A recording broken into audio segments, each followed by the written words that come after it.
মিরপুরের home of ক্রিকেটে গত 6 দিন ধরে হাড় ভাঙা পরিশ্রম করে গেছেন ক্রিকেটাররা।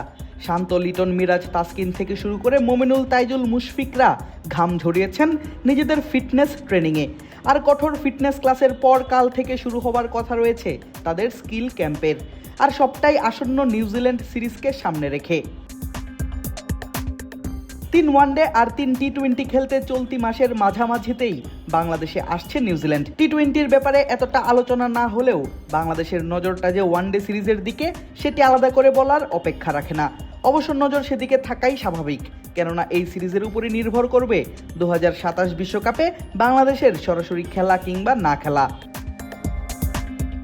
আইসিসির ওয়ানডে র্যাঙ্কিংয়ে বর্তমানে বাংলাদেশ অবস্থান করছে 9 নম্বরে। 2027 বিশ্বকাপে সরাসরি খেলতে হলে জায়গাটা ধরে রাখতে হবে টাইগারদের। 10-এ থাকা ওয়েস্ট ইন্ডিজ ফেলছে ঘাড়ে নিঃশ্বাস। তাই নিউজিল্যান্ডের বিপক্ষে ওয়ানডে সিরিজটা অনেকটাই গুরুত্বপূর্ণ মেহেদী হাসান, মিরাজদের জন্য। হারলেই বাংলাদেশের কমবে পয়েন্ট, পিছাতে হবে র্যাঙ্কিংয়ে। আর এতেই সরাসরি খেলা হবে না ওডিআই বিশ্বকাপটা। কোয়ালিফায়ার খেলে দিতে হবে নিজেদের যোগ্যতার প্রমাণ। চিজি আইসক্রিমের সাথে ভেলভেটি কেকের মিশ্রণে পোলার রেড ভেলভেট আইসক্রিম, মন ভালো থাক। দর্শকরা যখন কোয়ালিফায়ার খেলা কিংবা সরাসরি বিশ্বকাপে অংশগ্রহণ নিয়ে করছেন দুশ্চিন্তা, তখন আশার কথা শোনালেন বাংলাদেশ দলের ব্যাটিং কোচ মোহাম্মদ আশরাফুল। বললেন, শুধু যে সরাসরি বিশ্বকাপেই অংশ নেবে বাংলাদেশ এমনটা নয়। বাংলাদেশের কোচিং প্যানেলের লক্ষ্য কিভাবে আইসিসির শিরোপা জেতা যায় সেটি। অবশ্যই না, দেখেন আমাদের head coach Phil Simmons already Pakistan সিরিজের আগে প্রেস কনফারেন্সে বলেছেন যে সে একদমই ওয়ারিড না কোয়ালিফাই নিয়ে। আমাদের এখন চিন্তা আসলে 2027 ওয়ার্ল্ড কাপে আমরা কিভাবে আইসিসি ইভেন্টে বেস্ট ক্রিকেট খেলতে পারি, ট্রফি জিততে পারি।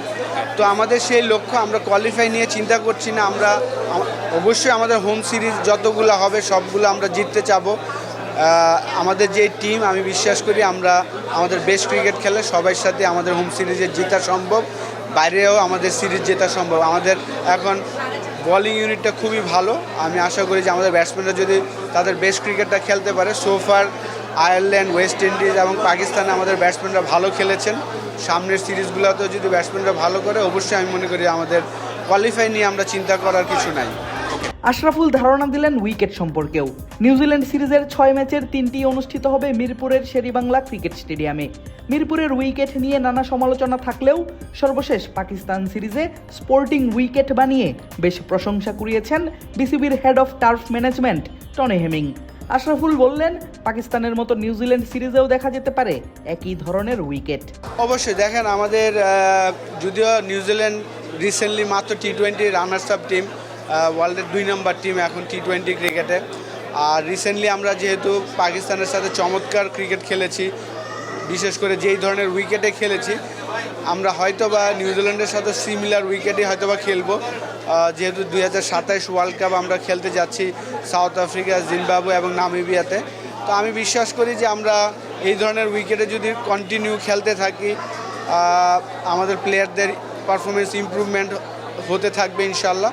অবশ্যই আমরা ওয়ানডেতে বিশেষ করে আমরা চাইবো যে এইখানে যেন আমরা প্রত্যেকটা ম্যাচই যেন জিততে পারি, সেই প্ল্যানিংয়েই কিন্তু আমাদের কাজ হচ্ছে। প্লেয়াররা অলরেডি ফিটনেস এবং ফিল্ডিং করলো এতদিন। 5 তারিখ থেকে আমরা স্কিল শুরু করছি।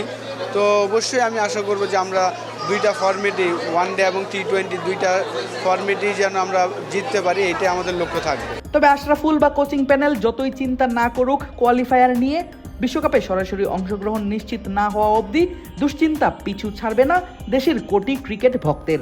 তার আগে অপেক্ষা কিউইদের আগমনের। আদিব আশরাফ, ক্রিক ফ্রেন্জি।